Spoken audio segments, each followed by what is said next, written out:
Let's switch gears now to the Big Ten and look at what Oregon was able to do against Ohio State. Now, Dan Lanning in these big games continues to make head-scratching decisions. However, last night he got away with it because they were able to beat Ohio State by 1. And Paul, this really the first test of a year where Ryan Day's got the roster to win a national championship, and they come up short on the road by 1. Listen, let's start with Ohio State's very good. Yeah. Except the problem that we talked about before the season looks like it could still be a problem, and that's at the quarterback position.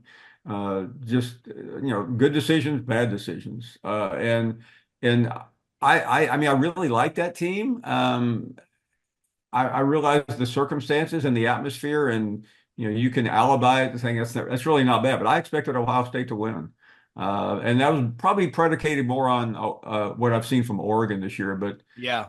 for all the inexplicable decisions that Dan Lanning makes, he still won a big game. And Matt, I'm struggling to remember the last time Ryan Day won a big game. Yeah, I don't. Maybe that game's different if it's in Columbus. I still am very bullish on the Buckeyes. There's just too much talent not to be. I do find it alarming, though, how many times an Oregon receiver was left wide open for a big play. So defensively, look, and we said this at the beginning of the season with realignment.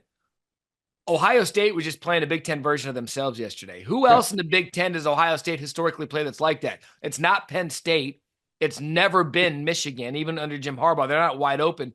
So Ohio State just looked in the mirror yesterday against Oregon and were like, oh, that's what it's like to play us. And they didn't have the defense to stop it. No, and you mentioned Penn State. I think if I had any takeaway from yesterday, that was maybe the most significant win because we all know. I mean, hey CBS, we've seen the graphic about how far it takes to lose a Big Ten game. Thank you for sharing that with us. But the point being, I mean, Penn State did something they don't normally do: win a big game, and instead of everybody pointing the finger at James Franklin.